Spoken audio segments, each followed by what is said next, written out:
News channel सक्षम news channel network. आशा workers व गटप्रवर्तकांचा पंचायत समिती समोर एल्गार। कोरोना योद्ध्यांना न्याय द्या, शासकीय कर्मचाऱ्यांचा दर्जा द्या। ऑल इंडिया पॅथर सेनेचा आंदोलनाला जाहीर पाठिंबा। नमस्कार, आपण पाहत आहात सक्षम news channel digital network. Corona काळात जीवाची पर्वा न करता आरोग्य विभागाची जबाबदारी पार पाडणाऱ्या आशा वर्कर्स आणि गटप्रवर्तकांनी आपल्या विविध प्रलंबित मागण्यांसाठी आता आंदोलनाचा मार्ग स्वीकारला आहे। संग्रामपूर पंचायत समिती कार्यालयासमोर आशा वर्कर्स व गटप्रवर्तक संघटनेच्या वतीने राज्यव्यापी धरणे आंदोलन करण्यात आले। आज शुक्रवार दिनांक 10 जुलै 2026 रोजी संग्रामपूर पंचायत समिती कार्यालयासमोर आशा वर्कर्स व गटप्रवर्तकांनी जोरदार निदर्शने करत शासनाचे लक्ष वेधले। कोरोना महामारीच्या काळात आरोग्य सर्वेक्षण, जनजागृती, रुग्णांची माहिती संकलन, लसीकरण मोहीम यासह अनेक महत्त्वपूर्ण कामे आशा वर्कर्स व गटप्रवर्तकांनी केली। मात्र अद्यापही त्यांना शासकीय कर्मचाऱ्यांचा दर्जा, सामाजिक सुरक्षा आणि योग्य मानधन मिळाले नसल्याची भावना आंदोलनकर्त्यांनी व्यक्त केली। आशा वर्कर्स व गटप्रवर्तकांनी प्रशासनाकडे विविध मागण्यांचे निवेदन सादर केले। यामध्ये सेवेत कायम करणे, शासकीय कर्मचाऱ्यांचा दर्जा देणे, सर्वोच्च न्यायालयाच्या निर्णयानुसार ग्रॅच्युइटी, भविष्य निर्वाह निधी आणि पेन्शन योजना लागू करणे, कोरोना प्रोत्साहन भत्ता तातडीने देणे, तसेच अतिरिक्त कामांचा भार कमी करणे अशा मागण्यांचा समावेश आहे।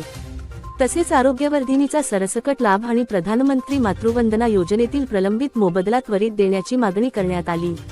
दरम्यान जिल्हा परिषद बुलढाणा ग्रामपंचायत विभागाच्या पत्रानुसार कोरोना काळात ग्रामपंचायत स्तरावर काम करणाऱ्या कर्मचाऱ्यांना प्रोत्साहनपर भत्ता देण्याच्या सूचना करण्यात आल्या होत्या। मात्र त्याची अंमलबजावणी अद्याप झाली नसल्याचा आरोप आंदोलनकर्त्यांनी केला। या आंदोलनाला ऑल इंडिया पॅथर सेनेचे जिल्हाध्यक्ष विजयभाऊ वानखडे यांनी जाहीर पाठिंबा दिला। आशा वर्कर्स व गटप्रवर्तकांच्या न्याय मागण्या तातडीने मान्य कराव्यात, अन्यथा त्यांच्या हक्कांसाठी संपूर्ण महाराष्ट्रभर तीव्र आंदोलन उभारण्यात येईल, असा इशारा विजयभाऊ वानखडे यांनी प्रशासनाला दिला। बाईटसाठी ओळ। आशा वर्कर्स व गटप्रवर्तकांच्या संघर्षात ऑल इंडिया पॅथर सेना खंबीरपणे त्यांच्या पाठीशी उभी आहे। त्यांच्या न्याय हक्कांसाठी शेवटपर्यंत लढा देऊ। आशा वर्कर्स व गटप्रवर्तकांच्या मागण्यांकडे शासन आता किती गांभीर्याने पाहते हे पाहणे महत्त्वाचे ठरणार आहे। अशाच स्थानिक आणि महत्त्वपूर्ण बातम्यांसाठी पाहत रहा सक्षम न्यूज चॅनेल नेटवर्क। सत्य, ठळक व निर्भीड। मुख्य संपादक श्री सुमेध दामोदर, संग्रामपूर। सक्षम न्यूज यूट्यूब चॅनेलला लाईक करा, शेअर करा आणि सबस्क्राईब करा।